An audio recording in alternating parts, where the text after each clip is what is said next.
Hey everyone, welcome back to FT News. I'm Myra. Strictly Come Dancing just made one of the biggest changes in the show's entire history.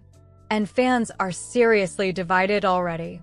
After years of speculation, rumors, auditions, and non-stop guessing online, the BBC has officially confirmed the brand new hosts of Strictly Come Dancing. And for the first time ever, the show is getting 3 permanent presenters instead of 2. Emma Willis, Josh Widdicombe, and fan-favorite professional dancer Johannes Radebe. That trio will officially replace legendary hosts Tess, Daly, and Claudia when the new season launches later this year. And honestly, this feels like the beginning of a completely different era for Strictly. Because Tess and Claudia basically became the identity of the show for an entire generation of viewers. Tess Daly was there from the very beginning back in 2004 alongside the late Sir Bruce Forsyth. Then Claudia slowly became one of the most loved parts of the franchise before eventually joining the main Saturday night show full-time in 2014. For many viewers, Strictly without Tess and Claudia almost feels illegal. Like tea without biscuits. Or Craig Revel Horwood giving someone a standing ovation. It just feels wrong. But now the BBC is clearly trying to reinvent the show instead of simply copying the old formula. And honestly, the new lineup is very unexpected. Emma Willis probably feels like the safest choice. She's already a hugely experienced presenter with years of live television experience from Big Brother, The Voice UK, Love is Blind UK, This Morning, Loose Women, and multiple reality shows. She's polished, comfortable on live TV, warm with contestants. And honestly, she fits the Strictly vibe surprisingly well. Emma even admitted she's been a massive fan of the show for years and said joining the ballroom feels almost unreal for her. But the real wild card here is Josh Widdicombe. And honestly, that's probably why the BBC picked him. Because Josh brings chaos, self-deprecating humor, awkward energy, and the kind of personality that makes live television unpredictable in a good way. The BBC clearly doesn't want 3 polished, robotic presenters standing around reading cue cards. They want chemistry. And Josh definitely changes the energy immediately. Fans already remember him from the 2024 Strictly Christmas special, where he danced dressed as a penguin. And now he's joking that he might dust off the penguin costume again. Honestly, him accidentally saying something awkward live on air every Saturday feels almost guaranteed already. Then there's Johannes Radebe. And this might be the smartest decision of all. Because Jojo is already deeply loved by the Strictly audience. He's been part of the show since 2018. He's emotional, funny, stylish, and honestly one of the most charismatic professional dancers the series has had in years.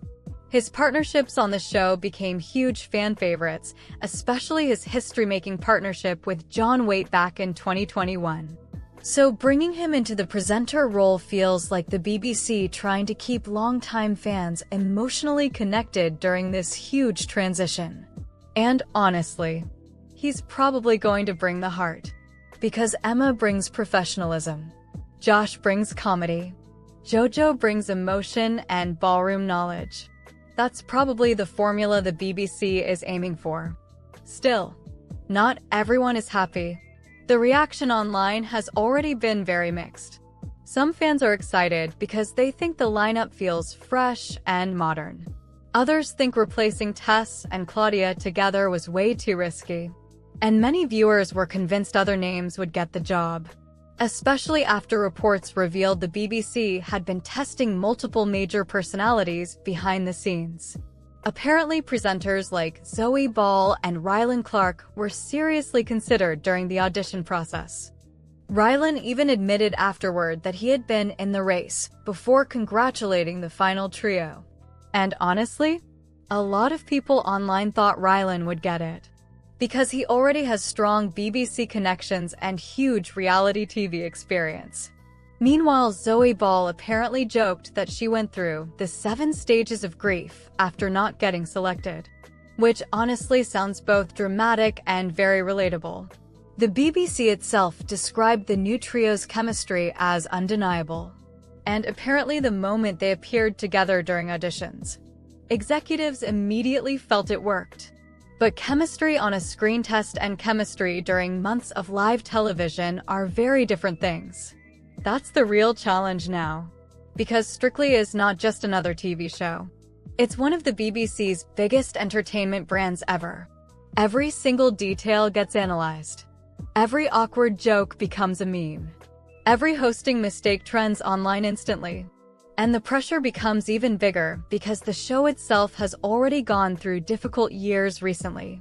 Between backstage controversies, dancer investigations, and criticism surrounding rehearsals, the BBC desperately needs this new era to feel positive again. That's probably why the network didn't simply hire one replacement host. They went for a full reset instead. And honestly, it's kind of fascinating watching the BBC completely gamble with such a massive franchise. The judges at least remain unchanged. Shirley Ballas, Craig Revel-Horwood, Motsi Mabuse, and Anton Dubik are all returning again, so the ballroom itself will still feel familiar in some ways. But the presenter chemistry changes everything in a show like this, especially live entertainment television. One awkward interaction can completely change the energy of the night. One funny moment can become iconic instantly. And honestly, this trio could either completely refresh Strictly, or become one of the BBC's most controversial entertainment decisions in years. Right now, nobody really knows. But one thing is certain. This upcoming season suddenly became way more interesting than people expected. And millions of viewers will absolutely tune in just to see whether this strange new ballroom trio actually works together or completely crashes into chaos live on air. This is Myra from FT News, signing off.